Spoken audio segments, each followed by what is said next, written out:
Hello everyone, FPL Raptor here and welcome back to another video on my YouTube channel. In today's video we have my Game Week 27 team selection and we'll also discuss the now confirmed Blank Game Week 29. If you do get any use out of today's video, please do smash that like button, and if you're new around here, make sure to subscribe as well. But without further ado, let's jump into it.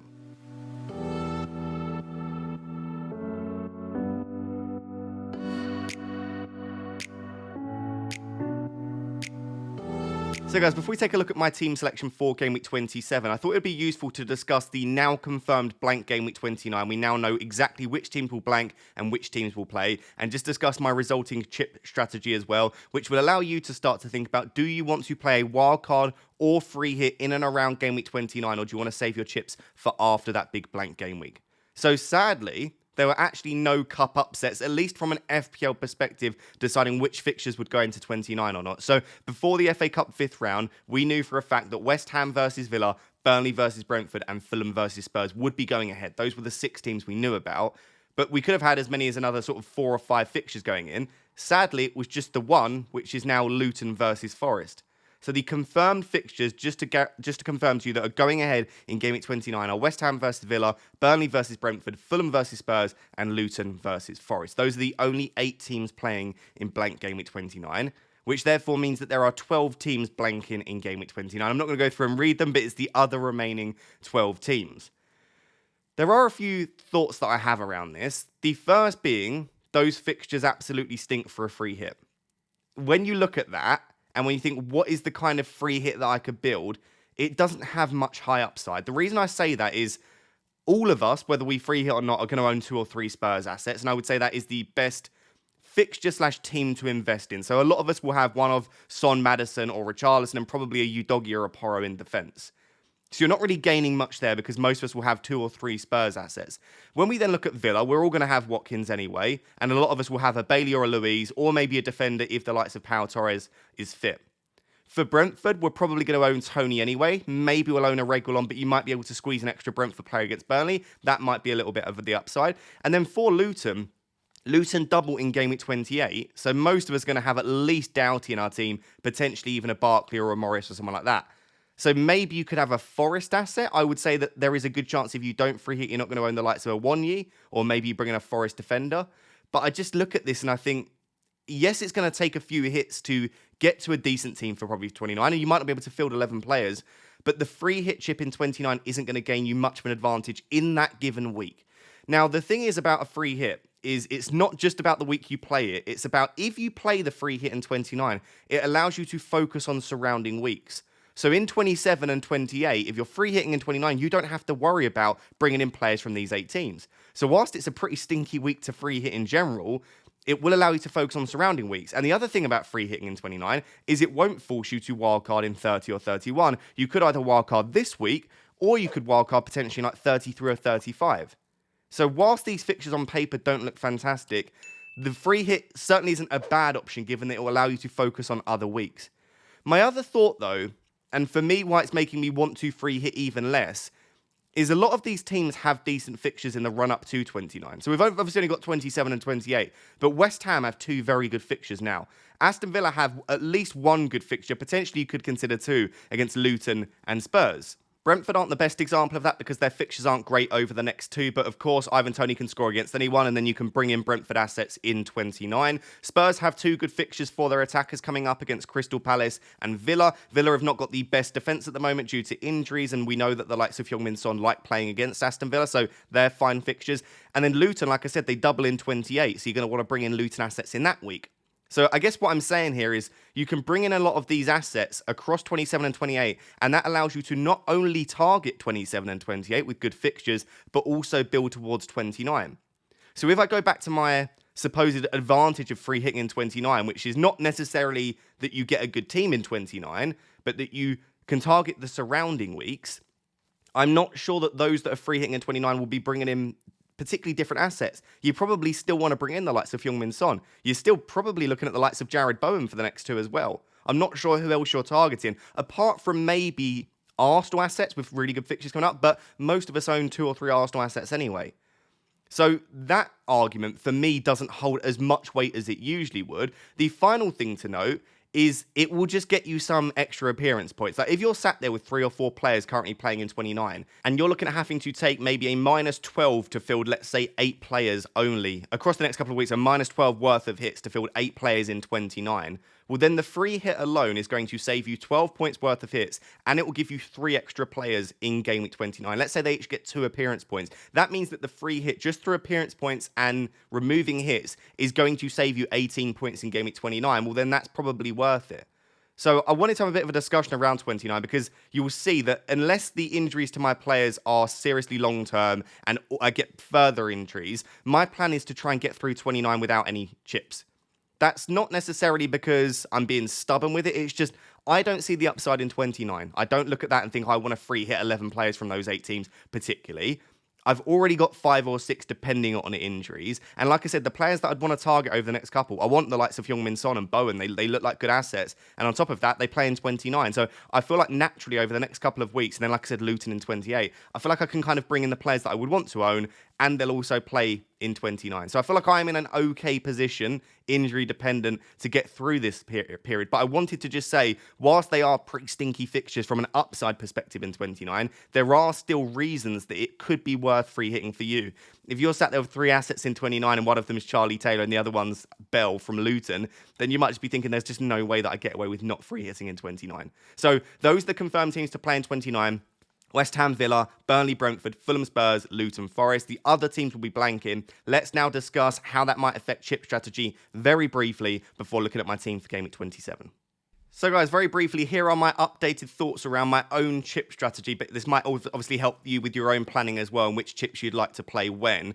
Lots of people always say when I discuss chip strategy, what if you don't have a wildcard? What if you don't have a bench boost? What if you don't have a free hit? Bench boost is the easiest to talk about because you can largely still plan your free hit and wildcard in the same kind of way. You just don't bench boost. Now, I think it probably makes me slightly more tempted to wildcard earlier because the real benefit of saving the wildcard until later in the season is to set up for a bench boost in a big double game week. So really, bench boost wouldn't massively change my plans. I would just say I probably wouldn't wildcard much later than 33. If you don't have one of the wildcard or free hit, I can't go through all of the permutations, but it just means that you have to probably accept in one of the big blanks or doubles, your team isn't going to look perfect, and just decide which weeks you want to target. So if your team already looks pretty good for 29, then you might be able to use your chips a little bit later. If it doesn't, then you might have to play some of your chips now and just accept that later on in the season, you might not have the perfect team. But currently, my own strategies is strategy 1, assuming again that the injuries that I'll discuss in a second aren't too serious to some of my players. So I'm planning to just get through the next few weeks. I'm probably going to take 2 or 3 -4 hits, which is absolutely fine for me because it means I can save my chips. And then I'm looking to wildcard in 31. The reason that I'm not currently looking to wildcard in 30 is the team that I put out in 29, based on my current plans, actually have pretty good fixtures in 30. And the likes of, I think, Man City play against Arsenal, and I probably wouldn't own many from those two, and I probably wouldn't want to particularly load up on them. So I'm thinking I can probably get through 30 and then target 31 when there are quite a few fixture swings. So wildcard in 31, back out of that really horrible team that I carried through Blank Gameweek 29. And then I will be looking to bench boost and free hit in the 2 remaining double game weeks of the season in 34 and 37. At the moment, I'm probably looking more likely to free hit 34, bench boost 37, but that will depend on which fixtures go into 34 and which fixtures go into 37, which we'll know more about very, very soon. But that's the current plan anyway, wildcard, and then use my 2 remaining chips in the 2 remaining doubles this season. The other possibility, and this would only be the case if a lot of my players that I thought were going to play in 29 are injured, which is the case with the likes of Pau Torres and Pedro Porro that we'll discuss in a second. If those injuries start to pile up, let's say Charlie Taylor picks up an injury again or Watkins gets injured, then maybe I just look at it and say, I thought I had more players than I would for 29, and actually 29 is going to be pretty difficult to navigate now. Let me free hit in Game Week 29. If that's the case, I wouldn't wildcard in 30 or 31 because it feels like a waste of the free hit. To free hit your team, to change your team, but then wildcard after that anyway. It's like I'm changing my team and then I'll change my team again. If I was going to wildcard in 31, I would just take hits to try and field the best possible team that I can in 29. So I think if I'm free hitting in 29, it means I'm delaying the wildcard until at least Game Week 33. So I think if you're free hitting 29, you've still got your wildcard and your bench boost. I think you could either wildcard 33, bench boost 34, or in this case, I think wildcard 35, bench boost 37, because 37 looks like the biggest double of the season. My issue with wildcard 35 is it's very late. I still have to get through the next 6, 7, 8 game weeks with the team that I currently have, which probably isn't ideal, especially if the reason I'm free hitting is because I have injuries. Is my team in a good enough position to get through until game week 35 without a wildcard? I'm not entirely sure. And you only have a few game weeks then to make the wildcard worth it. You've got 35, 36, 37, 38, so only 4 game weeks. So I do prefer the idea of wildcarding in 31 or 33. The only other option I have, and again, this is only going to be the case if I get battered with even further injuries this week, is there is the chance to wildcard in 27. I don't then know whether I would bench boost 28 or save the bench boost still and when I would free hit, but I could still play the wildcard this week. That is a strategy 3 that I'd rather not do, given that I'm okay with my team for the next couple, but if I have any further injuries, I might be forced into it. But for all intents and purposes, let's say, for me at the moment, my current strategy is strategy 1. Wildcard 31, and then play the 2 reigning chips in the latest doubles of the season. Let me know down below what your current chip strategy is, and also let me know down below how many players do you currently have for Game Week 29. So guys, as I've been hinting at throughout the video, I've been slapped with quite a few injuries now, and I'm sure for a lot of you, you've got at least 3 of these yourself. So we're going to discuss them throughout. I'll try and bring up the latest news that I have as of Thursday morning at 6:55 AM, if you're wondering when I'm recording this, to get this out nice and early for you. I've only got the 1 free transfer, which isn't particularly flexible, but I do have 7.1 million in the bank. So I have lots of money to make pretty much whichever move I want. And there is a chance that I have to take a hit this week, despite the plan being either just the 1 or potentially even rolling the transfer at the start of the game week.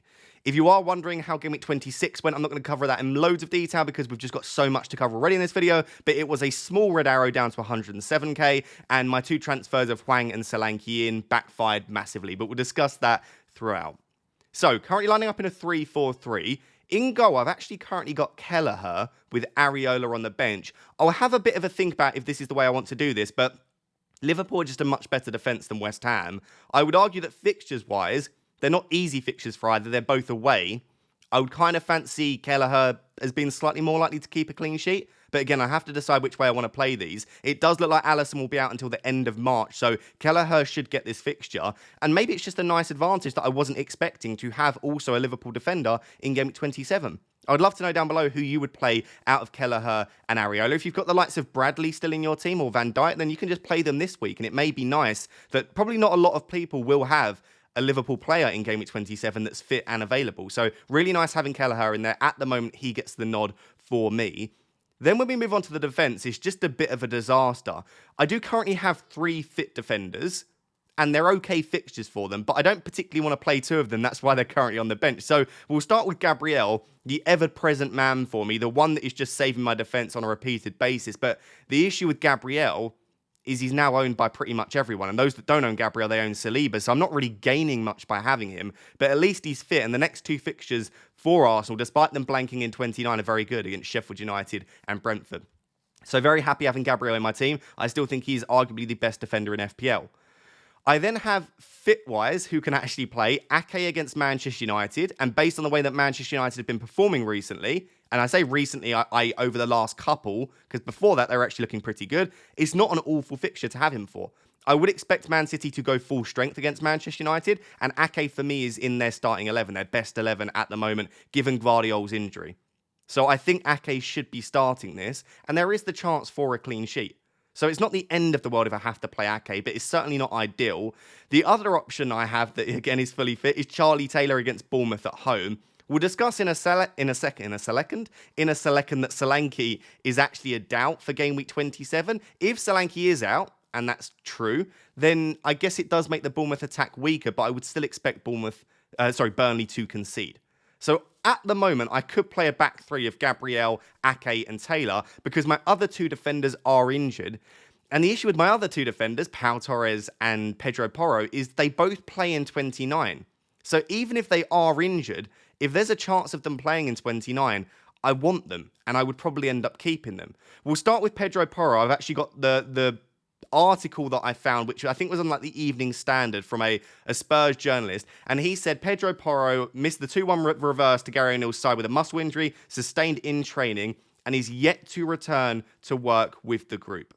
So, according to this article, Pedro Porro has not been in full team training, and there were a few training pictures from earlier in the week, and Pedro Porro was not in training. Udogie has returned to training, by the way. So, if you own Udogie, there's a very good chance that he starts against Palace. For Pedro Porro, it's looking more and more likely that he will not feature in Game Week 27. Like I said, unless we get confirmation that Pedro Porro is definitely out for Blank Game Week 29, which is around the 16th of March, so over 2 weeks away, unless we get that confirmation, I'll probably hang on to him just in case, because that would really help my team for 29 if I'm planning to save the free hit, having a Spurs defender already there. So again, if we get confirmation that Porro's definitely out for 29, I'll sell him, but otherwise I'll hang on to him. And it's kind of a similar situation for Pau Torres, because again, obviously, I wouldn't have him this week, which isn't ideal. And I don't really need to play him in 28 anyway against Spurs. As long as he's back for 29, it's another player that I can have with a fixture. So basically, I'm just going to have to wait and see, sadly. I would love to give you information around which player I'm likely to sell here. But if either of those two are confirmed out long-term, I will sell them. If there's any chance that either/both are back for 29, I'll keep them both. So I then have the discussion around, let's say Porro and Pau Torres drop to the bench and Ake and Taylor go into the starting 11. The decision I then have is this a decent time to sell Nathan Ake for a player that has a good fixture this week and maybe also plays in Blank Game Week 29?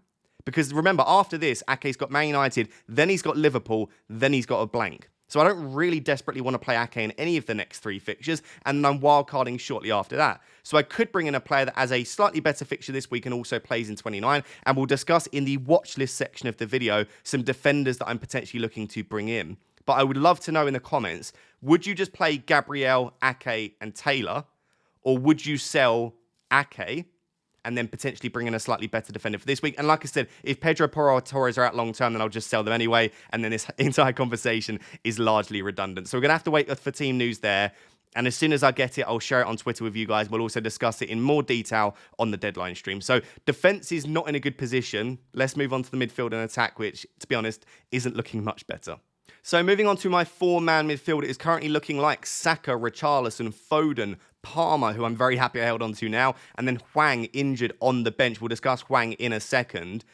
Assuming there are no surprise injuries to Saka, Richarlison, Foden, or Palmer, I can't see myself selling any of the 4 this week because I'm already dealing with 4 flagged players in my team and other players with difficult fixtures. So I'm looking at these 4 and I'm like, if you're fit, you are staying in my team. But I just said surprise injuries. I would not be surprised if I have a further injury, given the amount of flags that I've been having to deal with over the last kind of 10 game weeks or so. So fingers crossed these 4 can stay fit for me. And if so, it's a relatively easy decision to have them.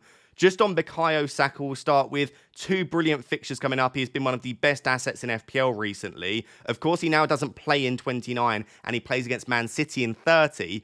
But he's probably a player that I would be tempted to just hang on to because I have money tied up in him and I know I'm almost definitely going to want him from game week 31 onwards. So Saka, very happy to own him. Lots of people will be looking to captain Saka this week and I do not hate it at all. I think naturally a lot of us will be put off from captaining anyone other than Haaland, given that he's just scored 5 goals in 1 game against Luton and he's playing against a very inconsistent Manchester United defence at home. So there are lots of reasons to want to go for Haaland, and I probably will. But we already knew that Haaland could score 5 goals in a game. He's done it before. We already know that Haaland is an exceptional FPL asset, and we already know Manchester United stink a bit. So if your plan was already to potentially consider captaining Saka, you should still consider that. And I'll definitely give it some thought, but yeah, I am much more likely myself to captain Haaland. I think if it was Sheffield United at home, I'd be much more tempted by Saka captaincy. Richarlison, again, his minutes are a little bit less secure than they once were, but I still expect him to start assuming he's fit. It's a home game as well, and Crystal Palace are struggling a little bit themselves. So this is a fixture where I'm hoping Richarlison can get back on the score sheet and get me some FPL points. Phil Foden, I would expect to start this game, given, again, I expect City to go full strength, and Manchester United are not particularly great. At points, they can be okay, but largely defensively, they leave... They're definitely questionable. I'll use the word questionable, and I think Foden could have some joy. We actually saw last season, it was actually what fired me into the top 500 in the world, was when Foden got a hat-trick and Haaland got a hat-trick and 2 assists. I owned Foden and I captained Haaland. It got me something like 65 points between them, and it was just absolutely ridiculous. It was a 19-pointer from Foden, and it was basically a 46-pointer from Haaland with captaincy. So that's in the back of my mind that that's what City could do to Manchester United. We saw how many chances they created earlier in the season as well. It seemed to be a team that Man City can just put to the sword. So Foden is definitely a player that I'm not looking to sell this week. I did discuss in the past maybe doing Foden to Son. But I think given my other issues in my team, I think Foden is going to be staying for me. And then finally finishing with Cole Palmer, a player that I have held obviously through his difficult fixture in 25 and the blank in 26. And he's got Brentford away. Brentford are a team that are just shipping goals for fun. And Chelsea are starting to click in some games. So I'm looking at this and thinking Cole Palmer could be a very decent option for me. So that midfield four should be staying for the time being. We'll then finish on Hwang, and Hwang is causing me just... do you know what? So I brought in Hwang in 26, but you guys will know if you watched my videos, all throughout the week I was like, I'm going to bring in Bailey. I just had a good feeling about Bailey. I wanted an extra player in 29, and I thought Bailey was looking much better every given game, and I thought his minutes would be slightly better than they have been throughout the season. The closer we got to deadline, though, and this genuinely wasn't a FOMO thing, but I'm sure ownership and FOMO played a slight part in it. I got close to the deadline. I thought, I'm just fixating too much on 29. We don't even know which teams will play in 29. I was like, I'm just getting too ahead of myself. And I'm thinking, do you know what? I'm trying to field 11 players in 29. Just attack the fixtures in front of you. And Hwang's got Sheffield United, Newcastle, Fulham. They're brilliant fixtures. And his minutes are so much more secure than Bailey's. And on top of that, we think there's a good chance Hwang could be on penalties. So the closer I got to deadline, I was just like, I just need to just make sure that I attack the next few weeks and stop fixating on 29.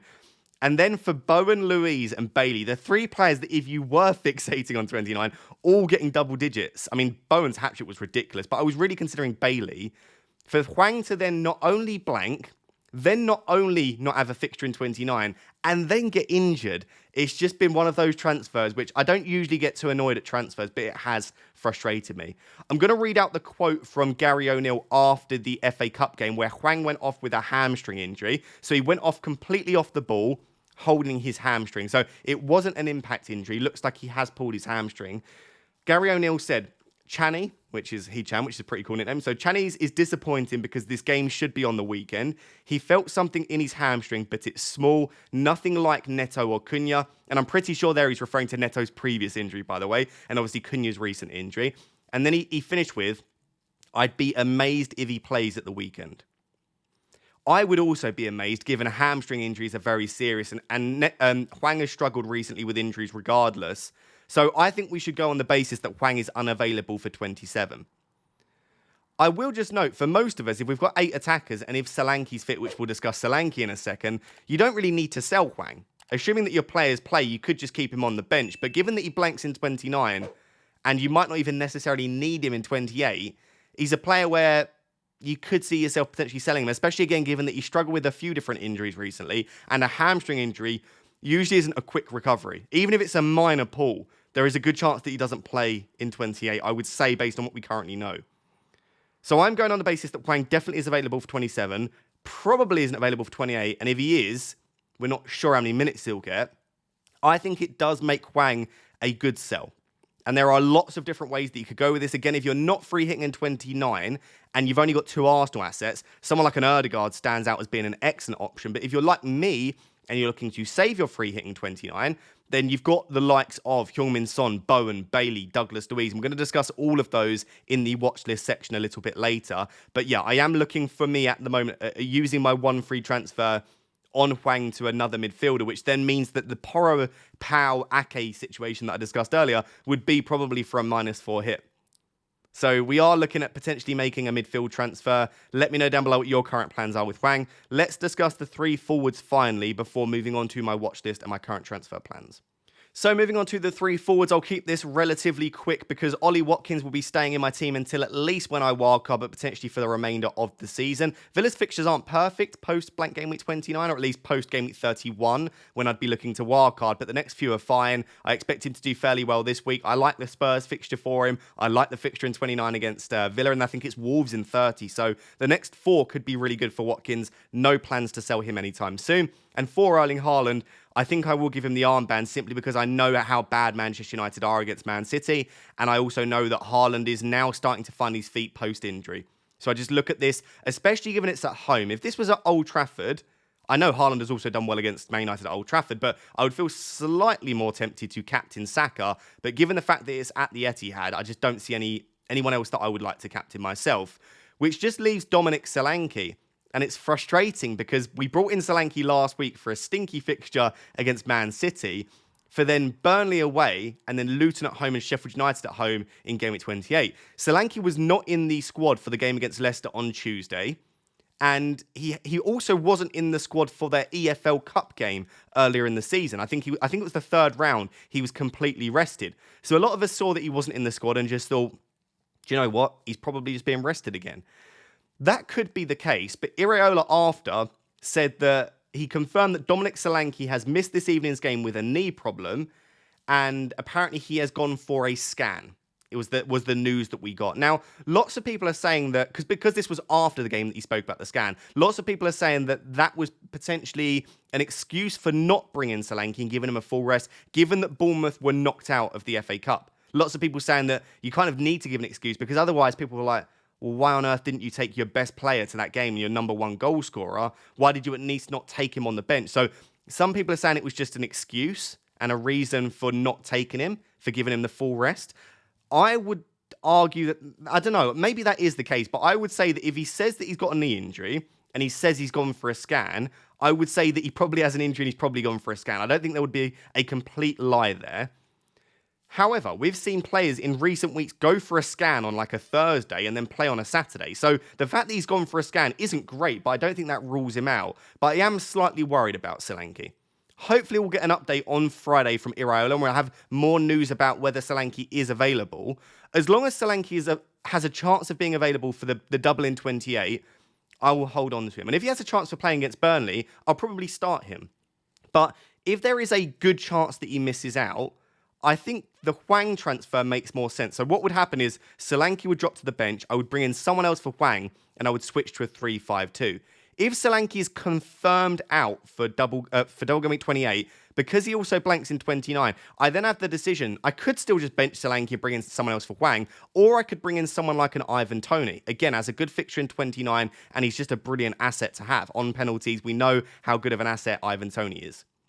So I've got a few different options here. It largely depends on injury updates around Solanke and also Hwang, and whether we think Solanke could be available for 28. But my current plan with this is if Solanke's fit, I play him. If he's not, I would bring him to the bench and I would replace Hwang with someone else and play a 3-5-2. And then I would just have to decide, like I said, if I want to make the extra transfer to replace one of my defenders for game week 27.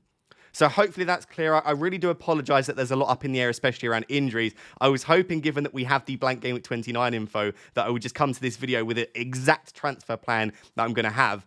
But injuries and rotation and other stuff in FPL doesn't make that particularly easy. So that's my starting 11 as things stand with 4 flag players. Let's now look at my watch list and current transfer plans. So guys, here's my game week 27 watch list. And as I said, because I'm looking to not free hit in 29, I'm looking to bring in players that have a fixture in that blank game week. And don't worry, I'm fully self-aware about how many times I am saying 29. But sadly, that is the landscape that we are faced with right now. So for the defenders, I'm currently looking at 5 defenders. My issue is I kind of need them to have an okay fixture this week, or at least be happy playing them. I suppose the 2 players here on my list that have the worst fixture in 27 is Reguilon and Doughty, but they are arguably the 2 most attacking. And therefore I look at it and think, clean sheets aren't particularly common anyway. Does it matter that they don't have a great fixture this week? Reguilon against Chelsea, Doughty against Aston Villa? Maybe not particularly. Reguilon would cause a bit of a clash with my team in the fact that I've got Palmer, but then Doughty would do the same because I've got Watkins. So if I bring either of them in, I'm probably not expecting clean sheets there, but I am probably not expecting attacking returns, but expecting the chance for an attacking return. I think out of the 2, Doughty would definitely be the more likely to come in this week for me. The reason is I know for a fact I want Doughty in 28. I have had penciled in for a while now, Ake to Doughty in 28.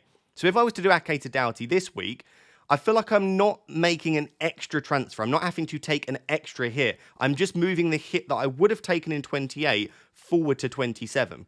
So I quite like the idea of Doughty this week, despite me not expecting much from him in this week. Outside that, I have some players that have slightly better fixtures this week, which is the likes of Emerson and Udogie that also have a fixture in 29. I don't particularly love the idea of bringing in a West Ham defender, but if I'm playing Kelleher rather than Areola this week, I suppose it at least gives me some coverage just in case West Ham do keep a clean sheet. He's not the most attacking, but he did just get a goal and an assist, which is probably the reason he's here rather than another West Ham defender. But yeah, I have the option if I want to bring in a West Ham defender, and then Spurs as well. My issue with bringing in someone like a Udogie is if I bring Udogi in and it's not for Pedro Porro, let's say I do it for Ake, that would be 3 Spurs for me. That would be Porro, Udogi, and Richarlison, which would rule out the likes of Son and Maddison. It would mean that for the time being, I can't get another Spurs attacker. And I certainly think, based on the way that Spurs play, 2 Spurs attackers and 1 Spurs defender, or maybe even 3 Spurs attackers, is probably optimal. I would say like Son, Maddison, Richarlison could serve you pretty well. So for that reason, I'm a little bit less sure on Udogi. And then outside of that, I could just bring in someone like Saliba.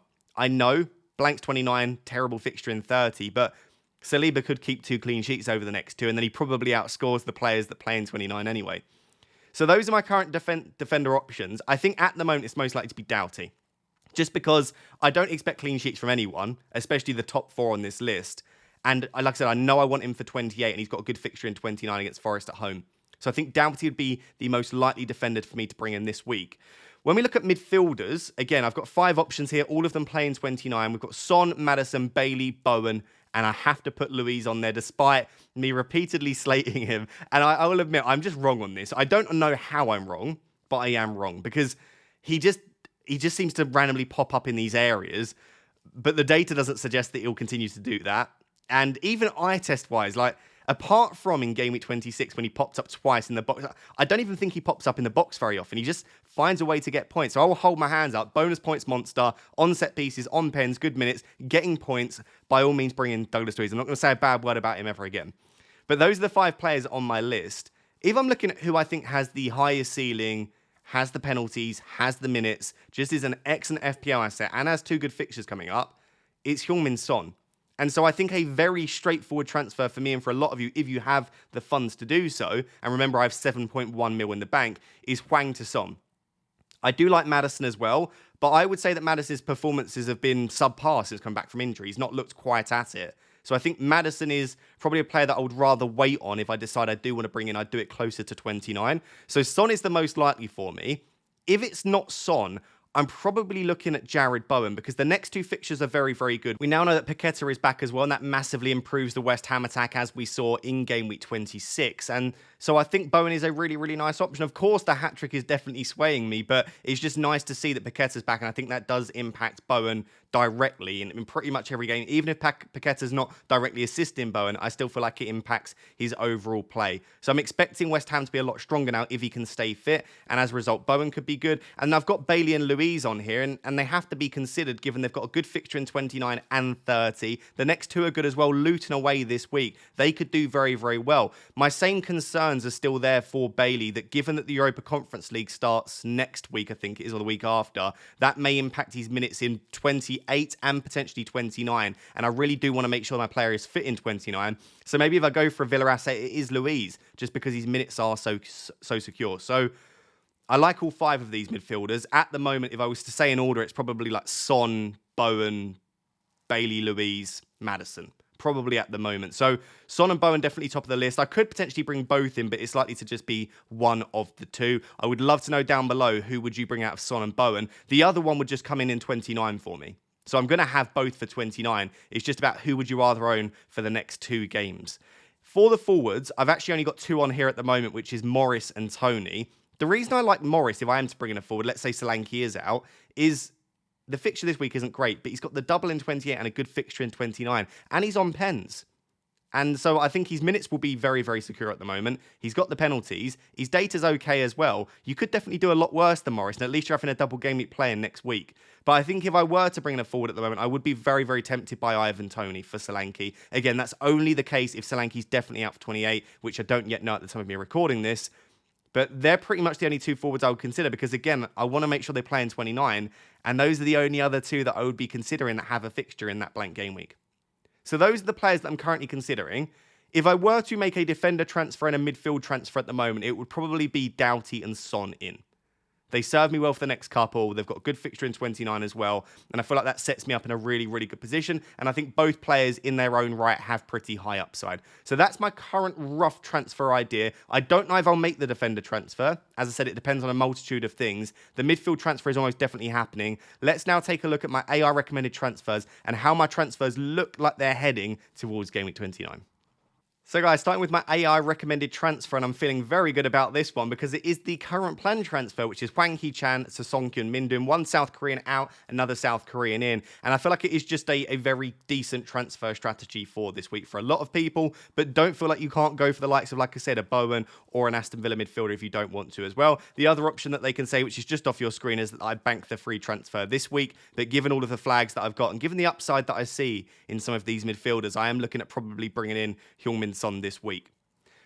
When I look at sort of plans moving forward, I'm just going to go roughly through it. But again, injuries massively impact this because if Pau, Torres, Pedro, Porro, Hwang, Solanke are all out long term, let's say I get another surprise injury, let's say like Richarlison's injured or something like that, then my plan probably does end up changing. But let's go on the basis that Pau, Torres and Pedro Porro aren't fit for 27, but are going to be available for 29.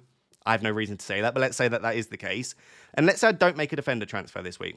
Let's say I just rock with Ake, Taylor, Gabriel, and my transfer, therefore, is Hwang Son in for Hwang. I would then bench Solanke if we think that he's not going to play, or I would probably end up having to bench Richarlison, believe it or not. If we say Solanke's definitely fit, it would probably be something like that, which I know isn't perfect. You don't really want to bench Richarlison against Palace, but when I look at the other options that I could bench, it's probably only Palmer that I could consider outside of that, but Palmer's obviously got the penalties, and Brentford have been very, very poor recently. So that's the rough plan for 27.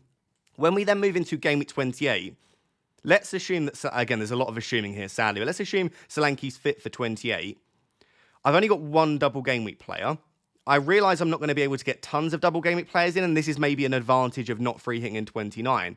But I would be looking to bring in one other Bournemouth player and at least one Luton player. Now, that would be for a -4, but I'm perfectly happy doing it.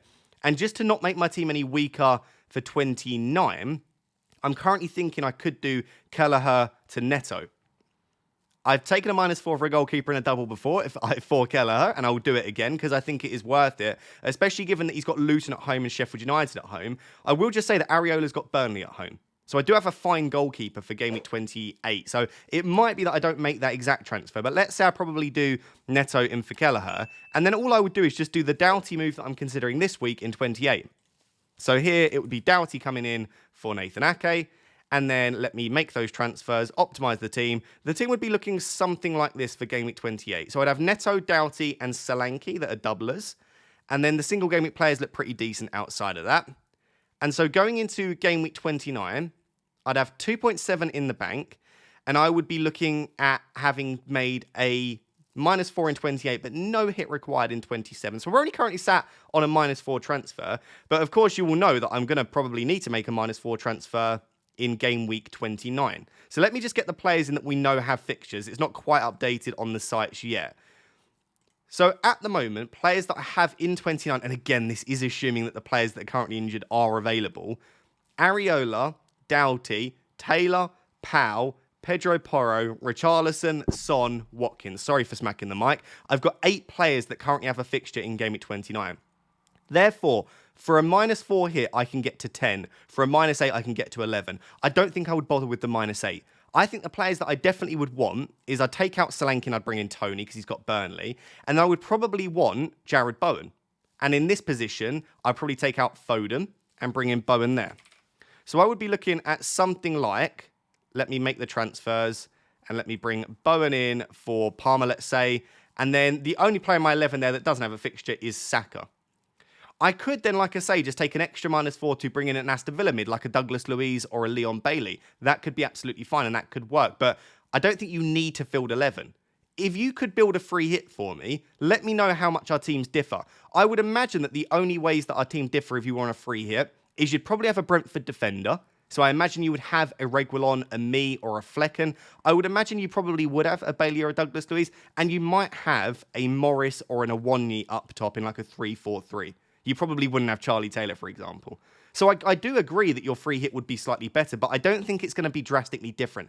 I think the key things is, for me, I want to get Tony, Son, Bowen, Watkins, and then probably 1 or 2 extra Spurs players. And I think if I've got that covered, I'm not that far off of what a free hit would be. And all that is taken for me to get there is 2 -4s, and obviously a -4 in 25 as well, and 26. But that wasn't all with, obviously, game week 29 in mind. So I think it's in a pretty good position. I'm in a pretty decent position, but it does depend on injuries not screwing me over. If I get further injuries and the injuries to Pau and Pedro are longer term, I'm probably in a position where this plan isn't as great, and I'm either looking at a much weaker team for 29 or I have to play a chip.